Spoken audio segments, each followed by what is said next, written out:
Hello student, स्वागत है आपका हमारे यूट्यूब चैनल अभी रॉय पीसीएम क्लासेस में। स्टूडेंट आज के नई वीडियो के साथ आज जो हम पढ़ने वाले हैं क्लास 12 की फिजिक्स। और क्लास 12 की फिजिक्स विषय के अंतर्गत एक मोस्ट इंपोर्टेंट टॉपिक लेकर चल रहे हैं जिसका नाम है रदरफोर्ड का परमाणु मॉडल। अब आप सोच रहे होंगे कि ये टॉपिक तो इन्होंने पढ़ा दिया है, फिर दोबारा इस मॉडल को क्यों बताया जा रहा है। देखिए, जो मैंने मॉडल बताया था आपको वो बताया था अल्फा कर्ड प्रेसिडेंट मॉडल, यानी रदरफोर्ड का अल्फा कर्ड प्रेसिडेंट मॉडल। और ये जो मॉडल है उसी से लिया गया है रदरफोर्ड का परमाणु मॉडल, यानी कि निष्कर्ष पर आधारित है। ये जो रदरफोर्ड ने अल्फा कर्ड प्रेसिडेंट से जो निष्कर्ष निकाले थे उस पर आधारित है। कौन सा? आपका रदरफोर्ड का परमाणु मॉडल, ठीक है। नहीं, वहां पर जो परीक्षण में आपने पढ़ा था वो अल्फा कर्ड प्रेसिडेंट है जो उन्होंने दिया, परंतु यहां से जो निष्कर्ष निकल के आया उसके आधार पर जो मॉडल दिया उसे बोला गया रदरफोर्ड का परमाणु मॉडल। रदरफोर्ड का परमाणु मॉडल क्या है और इस मॉडल की क्या मतलब दोष हैं, क्या इसके मतलब कमियां हैं, उनके बारे में भी देखेंगे, ठीक है। बोर्ड एग्जाम में यह प्रश्न 5 अंक का देखने के लिए मिलता है। कितने का? 5 अंक का। इसलिए इस प्रश्न को अवश्य तैयार करना है, छोड़ना नहीं है। ऐसा कोई भी पेपर नहीं है जिसमें ये प्रश्न आया ना हो, ठीक है। नहीं, इसलिए इस प्रश्न को अवश्य तैयार करना है, इसको इग्नोर नहीं करना है। जैसे जैसे मैं इसको बताऊं वैसे वैसे इसको तैयार करते जाना है और नोट भी कर लेना है, ठीक है। तो ये जो प्रश्न है सबसे ज्यादा इंपॉर्टेंट है, इस प्रश्न को अवश्य तैयार करें, ठीक है, ताकि आपका ये प्रश्न बोर्ड एग्जाम में आए तो छूट ना जाए। अगर ये प्रश्न छूटेगा तो 5 अंक पक्का ही जाएगा, इसलिए इस प्रश्न को अवश्य तैयार करें, ठीक है। तो बने रहिए स्टूडेंट वीडियो के एंड तक। और स्टूडेंट, यदि आपने हमारे पिछले वीडियो नहीं देखे हैं, जैसा कि मैंने आपको बता ही दिया है अल्फा कर्ड प्रेसिडेंट मॉडल रदरफोर्ड का, ठीक है। नहीं, और उससे पहले मैंने जो पढ़ाया है यानी कि ट्रांसफार्मर के बारे में व्याख्यात्मक प्रश्न पढ़ाए हैं, बहुत सारी इंपोर्टेंट टॉपिक मैंने करवा दिए हैं। आप जाकर के देखिए, प्लेलिस्ट बना हुआ है, उस पर जाकर के 2026 75 मोस्ट इंपोर्टेंट टॉपिक 2026 का एक प्लेलिस्ट बना हुआ है, उस पर जाकर के देखिए, सारे के सारे टॉपिक आपको मिल जाएंगे। महत्वपूर्ण परिभाषाएं, महत्वपूर्ण नियम और महत्वपूर्ण डेरिवेशन वगैरह सारे कुछ मिलेगा, ठीक है।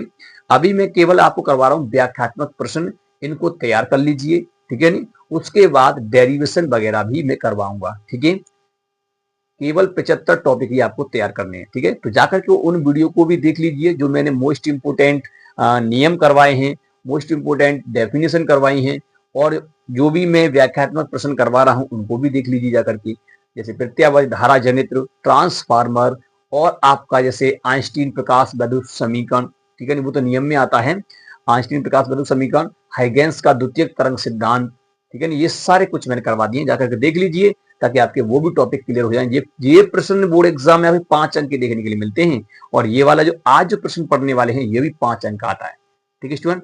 तो जाकर के उनको देख लीजिए ताकि आपको वो भी क्लियर हो जाए, ठीक है स्टूडेंट। तो बने रहिए वीडियो के एंड तक स्टूडेंट, और वीडियो को पूरा देखिए, तभी ये टॉपिक क्लियर तरीका समझ में आएगा, आपको कहीं पर भी डाउट नहीं रहेगा, एक एक पॉइंट आपको क्लियर करवा दिया जाएगा, ठीक है। बस सब करना क्या है, वीडियो को एंड तक बने रहना है, वीडियो को पूरा देखिए, वीडियो को फुल वॉच कीजिए, ठीक है। नहीं, तो चलते स्टूडेंट वीडियो को स्टार्ट करते हैं। उससे पहले यदि स्टूडेंट आप हमारे चैनल पर नए हैं तो चैनल को सब्सक्राइब कर लीजिए, बेल आइकन को प्रेस कर ऑल पे जाकर क्लिक कर दीजिए ताकि आने वाले वीडियो की नोटिफिकेशन आपको मिलती रहे। तो चलते हैं, वीडियो को स्टार्ट करते हैं।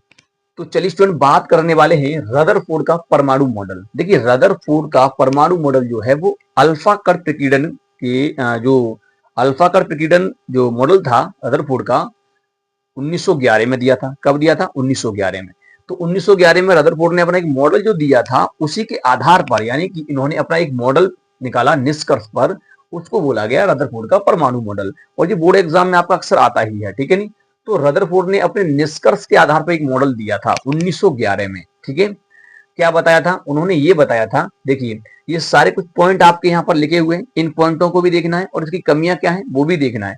ये आपका अक्सर आता ही है, इसको इग्नोर नहीं करना है, ठीक है। नहीं, तो देखिए रदरफोर्ड एक वैज्ञानिक थे, आपको ये तो पता ही है। रदरफोर्ड ने 1911 में अपना एक मॉडल दिया था जो कि परमाणु से संबंधित था। परमाणु जानते हो छोटा कण होता है, परमाणु सबसे छोटा कण होता है, जिसे हम देख नहीं पाते हैं वही परमाणु है, समझ लीजिए। जिसको देख लेते हैं छोटे छोटे कण को तो वो है हमारा अणु, ठीक है। नहीं, तो परमाणु के बारे में दिया था, जब परमाणु बात चल रहा था तब उन्होंने अपना मॉडल दिया था।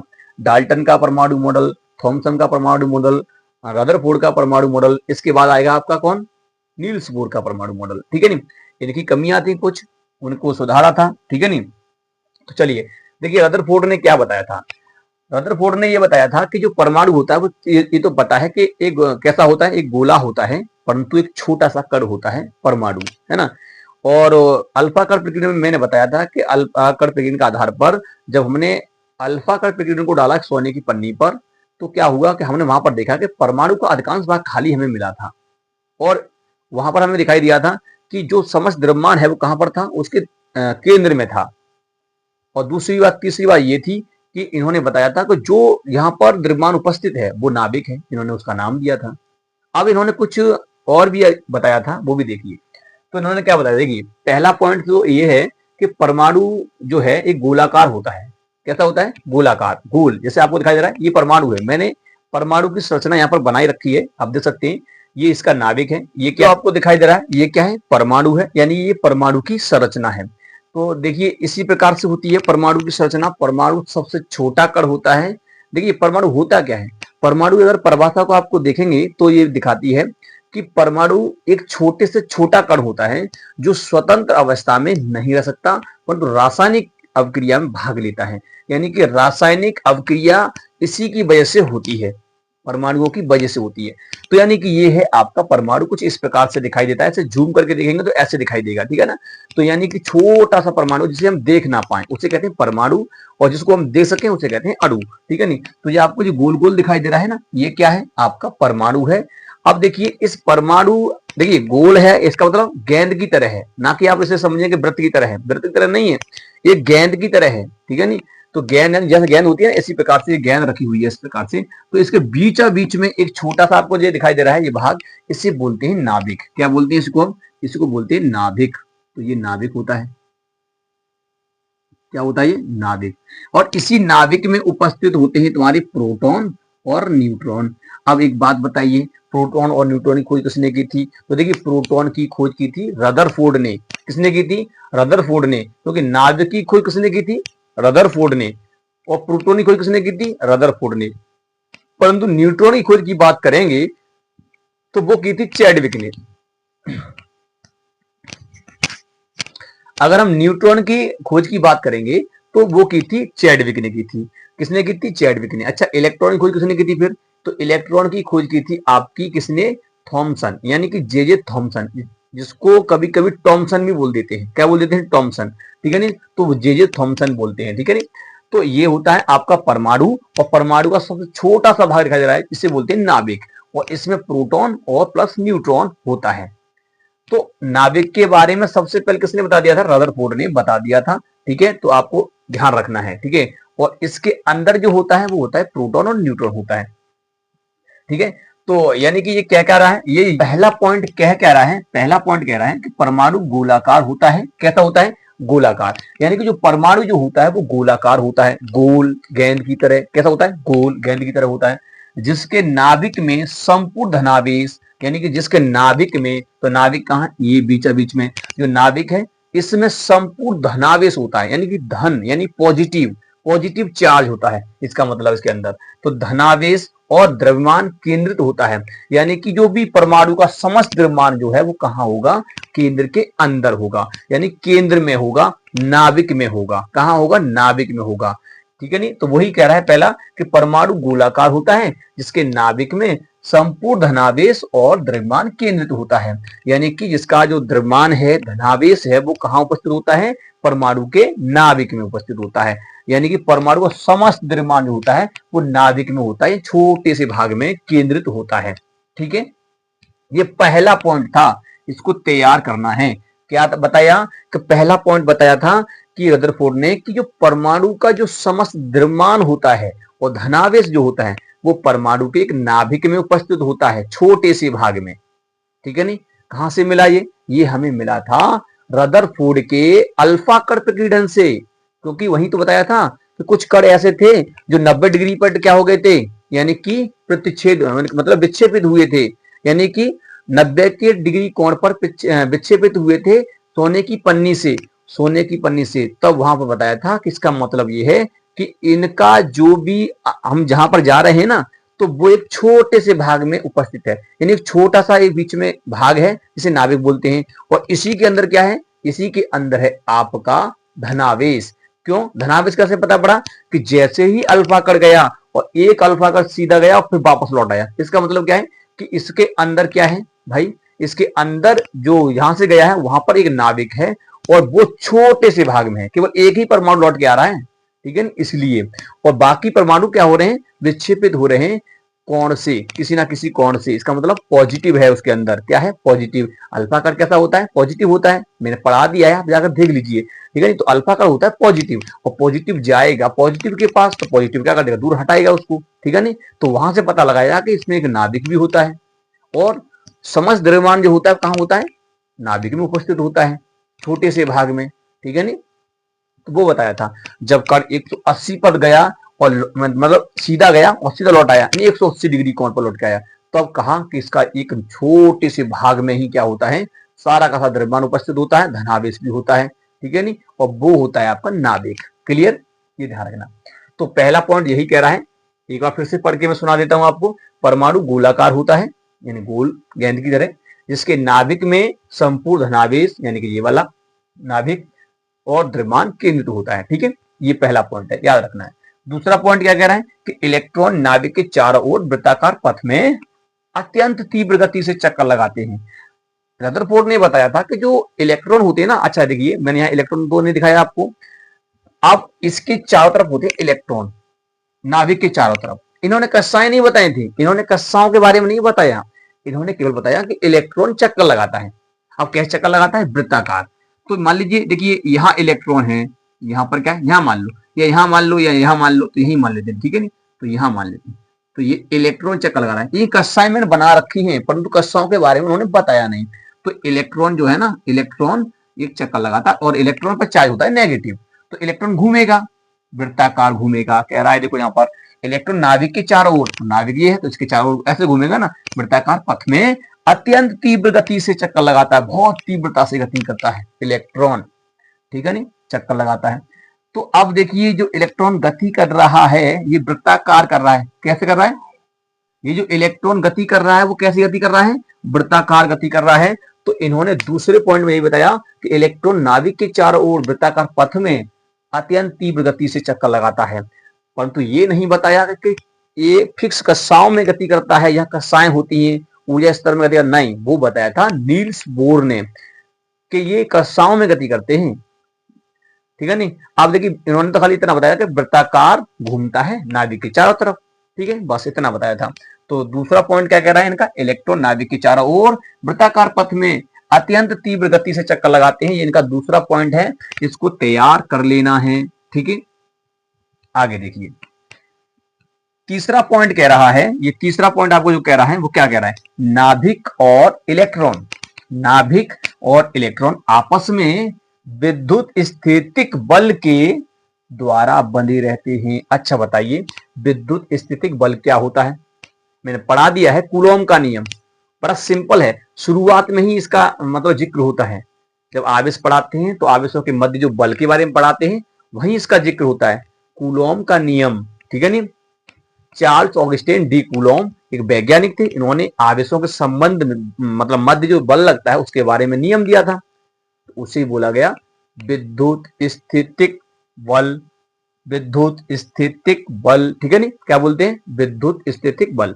तो यानी कि इन्होंने बताया कि जो इलेक्ट्रॉन है ना, इलेक्ट्रॉन और नाभिक की जो मध्य जो बल लग रहा है ना, वो कौन सा है, विद्युत स्थितिक बल है, इसी के द्वारा इलेक्ट्रॉन बंधा हुआ है और इसी के कारण क्या कर रहा है, गति कर रहा है। तो यहाँ पर भैया एक बल लग रहा है जिसको हम बोलते हैं विद्युत स्थितिक बल, क्या बोलते हैं, विद्युत स्थितिक बल कहते हैं। तो नाभिक और इलेक्ट्रॉन आपस में विद्युत स्थितिक बल के द्वारा बंधे रहते हैं, ये जो इलेक्ट्रॉन इसी के द्वारा चक्कर लगा रहा है, ये बताया था रदरफोर्ड ने।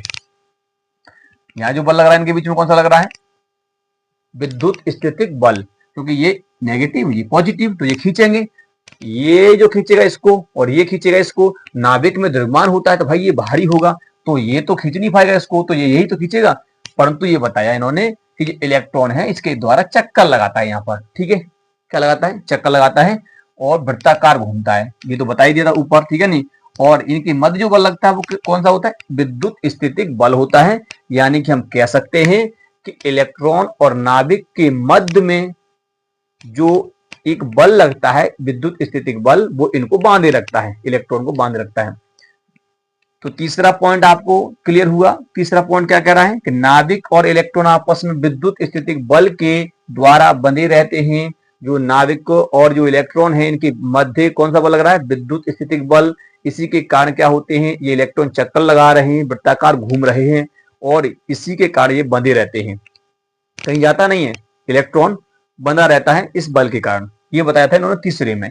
आगे देखिए चौथा क्या बताया कि परमाणु अति सूक्ष्म गोलाकार, अति सूक्ष्म गोलाकार तथा उदासीन कण होता है। ये बहुत अच्छी बात है। देखिए परमाणु अति सूक्ष्म गोलाकार, परमाणु जो होता है वो अति सूक्ष्म गोलाकार उदासीन कण होता है, यानी कि छोटा है, यानी कि छोटा, अति सूक्ष्म गोलाकार, तो गोल तो है ही है, गोल के आकार का है, बहुत ही छोटा है, बहुत ही छोटा, ठीक है नहीं। उदासीन कण है, ये सबसे ज्यादा जरूरी है उदासीन। अब ये समझ में आना चाहिए। देखिए उदासीन मतलब क्या है, जितना नाभिक के अंदर पॉजिटिव है, मतलब धनावेश है, उतना ही बाहर जो इलेक्ट्रॉन घूम रहे हैं वो उनके पास नेगेटिव है। इसलिए अगर इनका टोटल चार्ज की बात की जाए परमाणु के, तो वो होती है आपकी मतलब शून्य, यानी उदासीन। अरे भाई निरस्त हो जाएगा ना, जितना पॉजिटिव उतना ही नेगेटिव। तो दोनों को अगर आप जोड़ोगे, मान लीजिए इसमें 10 पॉजिटिव है आवेश और इस पर बाहर भी 10 है, तो कितना हुआ, तो एक नेगेटिव एक पॉजिटिव जोड़ेंगे शून्य हो जाएगा, यानी कि उदासीन गोला होता है। ठीक है, कैसा होता है, उदासीन। ठीक, तो ये बताया था इन्होंने चौथे पॉइंट में बताया था कि जो परमाणु जो होता है वो अति सूक्ष्म गोलाकार तथा उदासीन कण होता है। उदासीन कण, तो कण ही तो है, यहाँ पर भी बहुत सारे कण हैं, दिखाई नहीं देते हमको, वो परमाणु हैं, दिखाई नहीं देते, बहुत छोटे होते हैं। ठीक है, पांचवा पॉइंट क्या कह रहा है, पांचवा देखो, पांचवा पॉइंट है परमाणु के नाभिक की जो त्रिज्या होती है ना, आप देखिए त्रिज्या मतलब आपने पढ़ा होगा, मैथ होगा आपके पास तो आपने पढ़ा होगा, जैसे कोई गोल चीज होती है उसके सेंटर पॉइंट, यानी कि जो जिससे यहां से वो गोला बना हुआ है, ठीक है नहीं, तो उसको बोलते हैं, वहां से लेके वहां तक की दूरी, परिधि तक की दूरी जो होती है वो होती है सेंटर से परिधि तक की दूरी जो होती है उसे कहते हैं त्रिज्या। तो यहाँ कह रहा है कि जो नाभिक होता है ना, परमाणु के नाभिक की त्रिज्या जो होती है, परमाणु के नाभिक, ये नाभिक गोल होगा ना, तो ये गोल गोल है ये नाभिक, तो इस नाभिक की जो त्रिज्या है वो कितनी है, 10⁻15 मीटर की कोटि की, कितनी की, 10⁻15 मीटर की कोटि। अब देख कहीं कहीं पर क्या होता है, कहीं कहीं पर -12 सेंटीमीटर भी होता है, कहीं कहीं पर आपका 10⁻15 है तो 15 मीटर भी होता है, ठीक है नहीं, और कहीं पर 14 होता है। तो इससे कंफ्यूज नहीं होना है, आपको एक वैल्यू इसकी तैयार रखनी है, यानी कि 10⁻15 मीटर की कोटि का होता है क्या, नाभिक की त्रिज्या। ठीक है नहीं, जो नाभिक होता है उसकी त्रिज्या की हम बात कर रहे हैं। वह परमाणु की त्रिज्या जो होती है 10⁻10 मीटर की कोटि की होती है, यानी कि 10⁻10 मीटर की कोटि की होती है। अब आप सोच रहे होंगे कि ये इतनी बड़ी त्रिज्या तो है ही, ये माइनस लग रहा है, यहाँ पर देखिए ये माइनस है, प्लस नहीं है, माइनस, यानी कि मतलब ये हुआ कि अगर हम यहाँ पर पॉइंट लगाएं और पॉइंट लगाने पर 15 जीरो लगा दिए, 1 2 3 4 5 6 7 8 9 10 11 12 13 14 15, अब 1। अब बताइए इसको 1 होने में कितना समय लगेगा, बताइए, यहां से देखेंगे कितना छोटा है, बहुत छोटी होती है नाभिक की त्रिज्या, ठीक है नहीं, और परमाणु की त्रिज्या 10⁻10, इसका मतलब 5 कम है, यानी कि इसमें से 5 जीरो और मिटा दीजिए, इतना कम है, ठीक है नहीं, 10⁻10 मीटर की कोटि की होती है। अर्थात हम कह सकते हैं कि जो परमाणु की जो त्रिज्या जो होती है वो नाभिक की त्रिज्या की 5 गुनी होती है, 5 गुनी, नाभिक की त्रिज्या की 5 गुनी। देखिए 5 ही तो जीरो इससे कम है, तो 5 गुनी होती है, तो 5 गुना कर देंगे तो वो हो जाएगी, ठीक है, तो 5 गुना कर देंगे नाभिक का तो वो हो जाएगी आपकी परमाणु की त्रिज्या। क्लियर, तो ये है, तो समझ लीजिए कितनी छोटी सी त्रिज्याएं हैं ये, तो परमाणु कितना छोटा होगा, ठीक है नहीं, तो परमाणु एक बहुत ही छोटा है जो हमें दिखाई नहीं देता है। क्लियर, बहुत ही छोटा। तो ये कुछ इन्होंने पॉइंट बताए थे, इनको कवर कर लेना है, इनको लिख लेना है और इनको तैयार कर लेना है, बस इतने ही पॉइंट हैं, इतने से ज्यादा कोई पॉइंट नहीं है रदरफोर्ड के परमाणु मॉडल में, आपको वो खाली इतने ही जो पॉइंट हैं वो तैयार करने हैं। क्लियर, और डायग्राम वगैरह तो आपको दिखाई दे रहा है, आप बनाना चाहो किताब पेपर में तो बना सकते हैं, इसी प्रकार से कोई दिक्कत वाली बात नहीं है। ठीक है, तो ये होता है। तो ये 5 पॉइंट हैं। अब चलिए इनको स्क्रीनशॉट ले लीजिए। अब हम देखते हैं इसकी कमियां। रदरफोर्ड की जो परमाणु मॉडल की कमियां थी, ये क्या नहीं समझा पाए थे उनके बारे में। क्योंकि भाई देखिए किसी की अच्छाई होती है तो किसी की बुराइयां भी होती हैं, ठीक है ना। यदि किसी की अच्छाई है तो बुराइयां भी होती हैं। इसलिए अब हम इनकी बुराइयों के बारे में देखेंगे। भाई इनका दोष क्या था, इनके परमाणु मॉडल का दोष क्या था, इनकी कमियां क्या थी, ठीक है। तो चलिए स्क्रीनशॉट ले लीजिए इनका पहले। तो चलिए स्टूडेंट बात करते हैं रदरफोर्ड के परमाणु मॉडल की कमियों की। तो रदरफोर्ड के परमाणु मॉडल की कमियां क्या थी उनके बारे में देखते हैं, ठीक है। तो रदरफोर्ड के परमाणु मॉडल की कमियां, तो पहली कमी मैक्सवेल के अनुसार देखेंगे, यह मॉडल परमाणु के स्थायित्व की व्याख्या नहीं कर सका। इसका मतलब क्या है, स्थायित्व की व्याख्या नहीं कर सका, इसका मतलब समझेंगे। देखिए रदरफोर्ड ने बताया था कि कोई भी जो परमाणु होता है उसके अंदर जो इलेक्ट्रॉन होता है वो नाभिक के चारों ओर घूमता है, और नाभिक के चारों घूमता है, कैसे घूमता है, वृत्ताकार गति करता है। कैसे करता है, वृत्ताकार चक्कर लगाता है ऐसे करके, ठीक है नहीं, वृत्ताकार इसी प्रकार से घूमता है, वृत्ताकार ऐसे, ठीक है नहीं।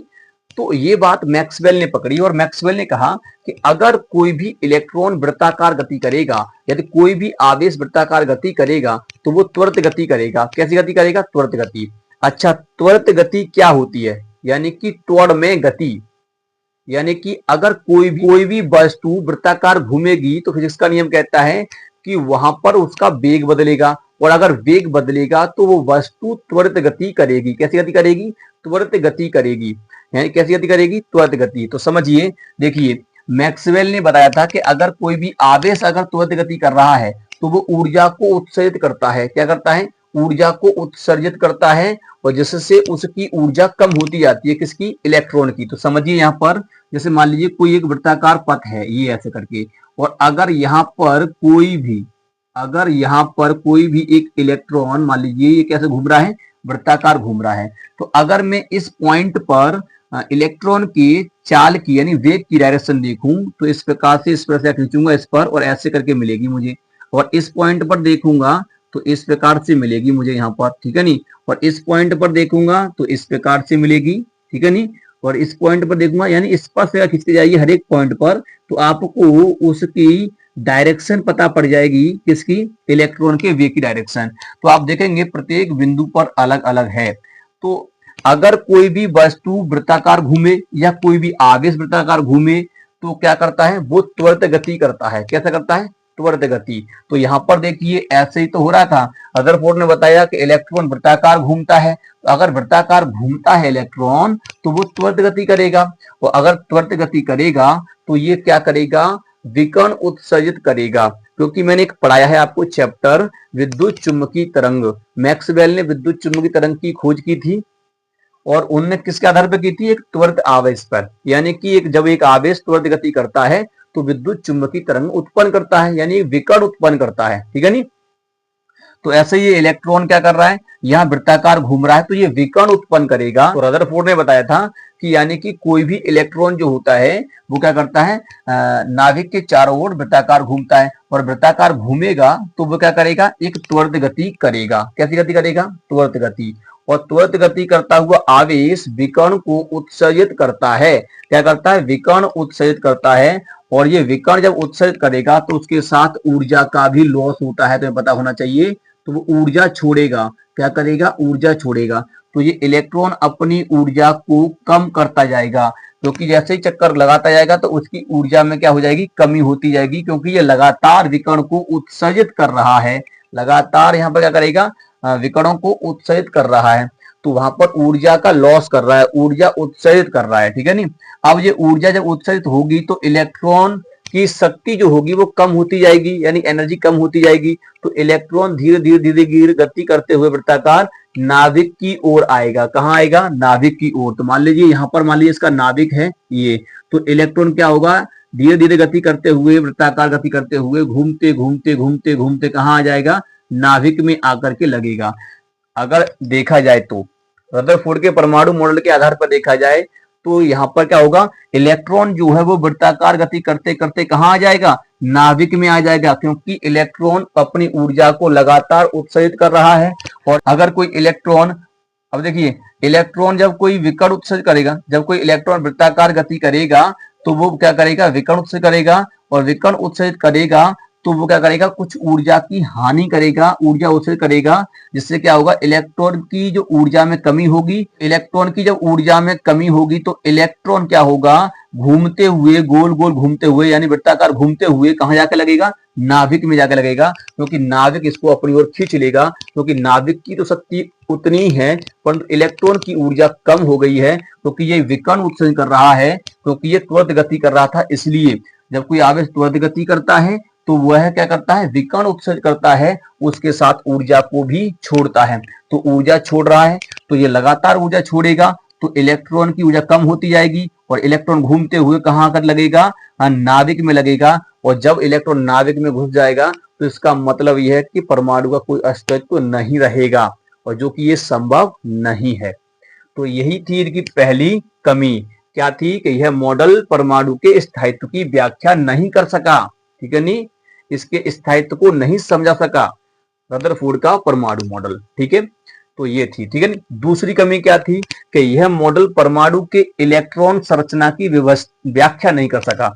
यानी इलेक्ट्रॉन संरचना मतलब यह है कि इलेक्ट्रॉन मतलब कहाँ कितने इलेक्ट्रॉन इसके अंदर उपस्थित होंगे, ठीक है नहीं, इसके बारे में नहीं बता सका। यानी कि हम कह सकते हैं इलेक्ट्रॉनिक विन्यास के बारे में नहीं बता पाया था।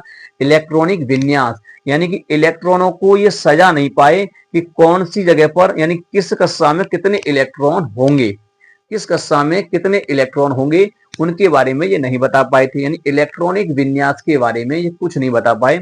यानी कि जो रदरफोर्ड का जो परमाणु मॉडल है वो इलेक्ट्रॉन की संरचना की व्याख्या नहीं कर सका, यानी कि इलेक्ट्रॉनिक विन्यास के बारे में नहीं समझा सका, ठीक है नहीं। इसका तीसरा क्या था, यानी कि रदरफोर्ड की तीसरी जो कमियां थी वो क्या थी, ये थी कि यह मॉडल हाइड्रोजन के रेखा स्पेक्ट्रम की व्याख्या नहीं कर सका।